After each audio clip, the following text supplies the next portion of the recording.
Welcome to the 4sight Health Roundup podcast, 4sight Health's podcast series for healthcare revolutionaries. Outcomes matter, customers count, and value rules. Hello again, everyone. This is Dave Burda, news editor at 4sight Health. It is Thursday, June 22nd. Astronomical summer, not meteorological summer, began yesterday. I didn't know the difference until I looked it up online.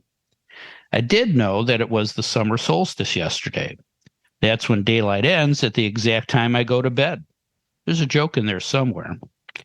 What's not funny is national healthcare spending. We ended last week's show with a cliffhanger when Dave Johnson, founder and CEO of 4sight Health, said CMS projects that national health expenditures will hit $7.2 trillion in 2031. So we're going to pick up exactly where we left off last week and talk about national healthcare spending, along with Julie Murchison, partner at Transformation Capital. Hi, Dave. Hi, Julie. How are you guys doing this morning? Dave?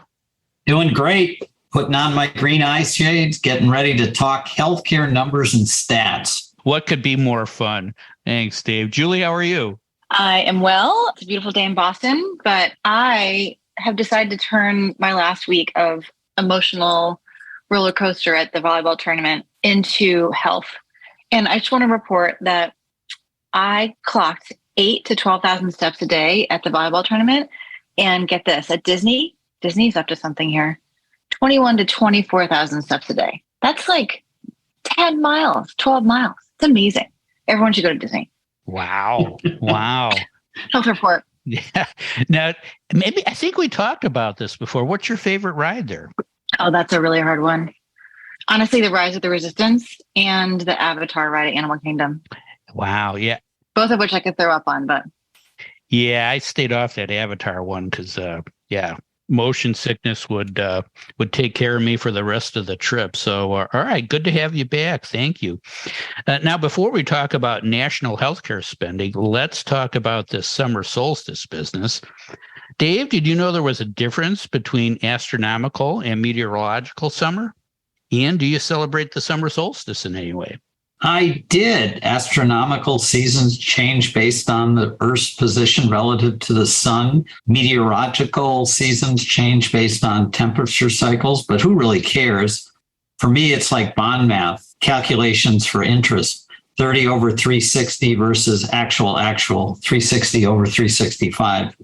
Told you that I'd be ready to discuss numbers today, Dave. But regarding summer celebrations, I'm with Sly Stone and like, hot fun in the summertime. Oh, yeah. All right.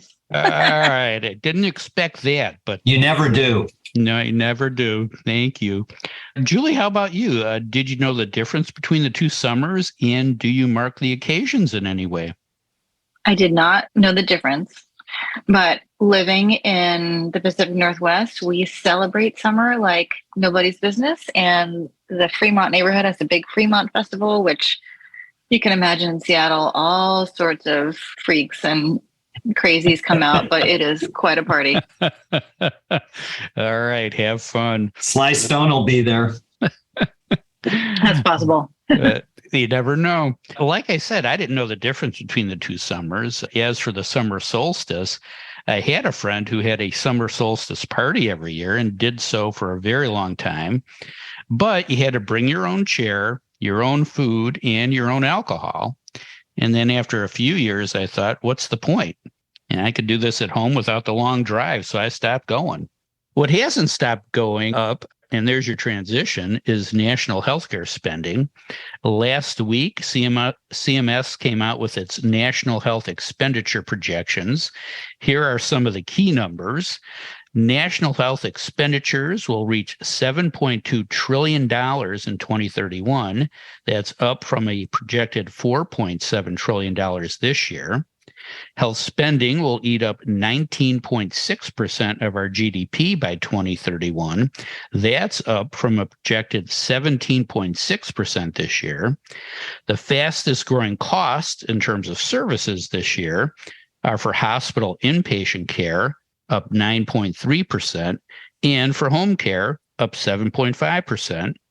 And the fastest growing cost in terms of payers this year are Medicare, up 8%, and nipping at Medicare's heels is private health insurers at 7.7%.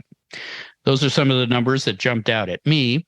Dave, what numbers jumped out at you? Do you think CMS's projections are overstated or understated?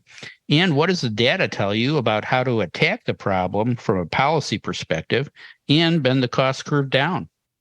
Well, first, Dave, I've got a visual regarding your summer parties. Mm-hmm. Did you wear a toga to the solstice parties? No, the togas were optional.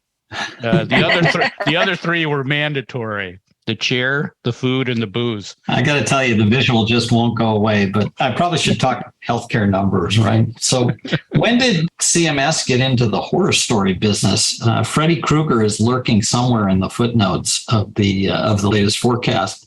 God help the United States of America if we're at $7.2 trillion in healthcare expenditures by 2031, eating up a gargantuan 20% of the economy. But let's dig into the forecast a bit. The short-term expenditures through the year 2023 look accurate to me. Healthcare costs in 2022, 2023 are growing slower than the overall rate of inflation. This gets us to healthcare consuming 17.4% of the economy in 2022 and 17.6% in 2023. And this gets us exactly back to where we've been absent COVID since 2015, right in that mid 17% range. As I've said before, I believe in and around 17.5% of the economy is an inflection point for healthcare spending. It may go up a little bit, maybe peak at 18% before the decline happens, but that decline will happen for a whole host of macro and market factors that we've talked about previously. It's when we get to 2024 that the CMS forecasters go off the rails, in my opinion. They're doing straight line forecasting, assuming the next year will always look like the previous year. This traditional approach to forecasting, and I really can't blame them for doing it this way, but this traditional approach misses inflection points. That's when markets disrupt and change. If you always think next year is going to look like last year, you're going to miss the freight train coming straight at you.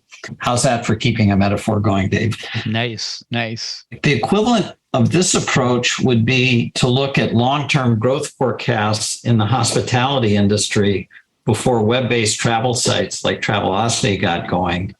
Future growth matched past growth. I mean, do you think anybody in the year 2000 even imagined a company like Airbnb, let alone, realizing that it would have a market capitalization greater than the 4 largest hotel chains as it does today? I don't think so. The most entertaining projections, Dave, for me, were the ones you highlighted about hospitals. Absent massive government intervention, which won't happen, expenditures in hospitals will decrease as care shifts to new modalities and medicine gets better at prevention. Go ahead, health systems, keep building new $1 billion patient towers, see what happens. And while you're at it, look up this word in your dictionary, disintermediation. It will help you a lot as you go to your psychiatric visits. Can you imagine, Dave, Julie, what would happen if CMS actually put forward a realistic forecast on expenditures that incorporated some of the market forces that are completely shifting supply-demand patterns? If they did, I think all hell would break loose. You're basically saying the CMS actuaries are a little lazy. Yeah, well, they're being actuaries. Thanks, Dave. Julie, any questions for Dave? Well, Dave, a lot of people weighed in on their recommendations for how to deal with the sky is falling. And AHIP, of course, went right after hospital consolidation.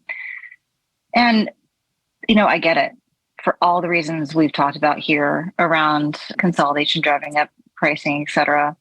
But at the end of the day, regulators could do a lot to enable what's going to be natural consolidation with everything else going on in the rural markets, et cetera. And, avoiding some of this accompanying negotiating power. Do you see ways in which we can have it both ways? Well, first, AHIP, there's no honor among thieves, right? It's interesting that they called for greater regulation of hospitals, but totally neglected the monopsony pricing that insurers enjoy in many markets in the country. So you know me, Julie, I'm in favor of pro-market level field competition and think the government should be doing everything it can to make that a reality. The government should be thinking about how to right-size hospitals in ways that promote value. I do believe that pressure to restrain cost growth will originate more outside in than either inside out from incumbents or from regulators. The primary drivers will be risk-based retail models like CVS that fundamentally change healthcare supply-demand dynamics, align provider interests with patient and consumer interests, and generally result in lower healthcare expenditure and a healthier, more productive population. Yeah, it's hard to unscramble the eggs, right, on consolidation. So it'll be interesting to see how that plays out. Thanks, Dave. Julie, what numbers in the CMS projections jumped out at you? Do you think the numbers are legit, overinflated, or underinflated? And what do the numbers tell you about the best way to attack the spending problem from a market innovation perspective? Well, when I think about the boomer population trends and the hospital strategy we've just been talking about and inflation alone, I mean, these numbers could really be legit. We have another 5 to 7 years of boomers moving into Medicare and a couple more decades of healthcare consumption by that generation. And inflation has not just impacted, the massive labor costs that we have in healthcare, but the non-labor costs and supplies and other key goods used in care delivery have shot up, dramatically with COVID and supply chain issues and the like. So I get it. But I have to say two things. One is my broken record around innovation. So Dave, you and I will see eye to eye on this. The other is I talked to Joe Newhouse yesterday, a health economist at Harvard, who's also on the NCQA board. And he's writing a paper as we speak about whether and how the trends that the U.S. has experienced in the last decade and is looking at in the next decade are similar to the OECD countries, which makes me think that all this swapping we have about the accountable payer in our own market may just be exactly what it is, kind of a shell game for us. So I don't know. I'm no health economist, that's for sure. So Dave, my soapbox is all about technology and pharmacological innovation, actually. And listen, if I'm CMS and I'm trying to make a point and get people to act, and I haven't really been able to get a lot of the innovation priced into how the CBO and others think about where healthcare costs are headed, then, we're not going to be able to price in things that we know are already happening. So AI, we've talked about, it's already being used in all sorts of administrative and clinical ways, and will continue to do so, certainly around alerts and just management in ways that things aren't managed today in the healthcare environment. And that's only going to accelerate, especially with generative AI. It won't be used in direct care in ways that people are talking about for a long time, but there'll be so many ways in which it will be able to advance what we do to facilitate care. So I think things are changing so much more rapidly than we really see. And frankly, none of that's priced in. When you take some of what that can do to clinical research and you look at what's happened already in terms of our ability to really seek solutions and cures in different populations based on what we can do analytically today, we're turning clinical research on its head, like right in front of our very eyes. And I don't know, I still think that we're seeing virtual make its way into delivery in ways that are making sense for the incumbents. And we're going to see that happen at more reasonable rates than what's been paid for during COVID. So all of these, technical innovations will have a massive impact. And then I get to pharma. Clinical research acceleration is one thing. Pharma is putting out curative drugs. And when we look at, yes, we have to do a lot around the pricing of drugs that are coming out and what justifies price for a curative drug. But we have the ability to actually start to weigh how to think about what we pay for because there's such new interventions. It's not just the old machine. So I think there's a lot here that isn't priced in. And frankly, like researchers don't even know exactly what the prescription drug negotiation and the inflation rebate provisions, how that's going to lower spending. So there's a lot we don't know. So I'm kind of on the side of Dave, like maybe the next couple of years are pretty accurate, but in the out years, it just doesn't seem even remotely correct. Interesting. Yeah. You don't know what you don't know. And I'm just wondering when you had time to talk to this economist, were you like in line at Thunder Mountain Railroad or something? Oh my gosh, we were at the Reagan National Airport waiting for our flight back to Boston last night. He's lovely. That's great. I will say, though, that I really couldn't understand a word he was saying. He's really just so ridiculously smart. So, That's great. I love it. Thanks, Julie. Dave, any questions for Julie? Julie never sleeps. The healthcare curiosity is boundless. Julie, Yogi was right. Predictions are difficult, especially about the future, but that's not going to stop me from putting you on the spot a little bit, at least. So I'm thinking about Lincoln's better and lesser angels of our nature. Do you think these CMS projections will stimulate more beneficial or more detrimental investment in shaping the healthcare industry's capacity to deliver value-based care? Are we going to see even more investment in revenue cycle management, or will this start to tilt us toward ever more value-based investment? Well, I'd like to think that the sky is falling in these numbers because we have to move towards some sort of value base. And digitization will only allow us to get more granular in our ability to look at performance and be able to tie performance to payment. So I'd like to think we're moving in that direction. The whiplash you've experienced in the last 18 months, I think, has a lot of people exhausted.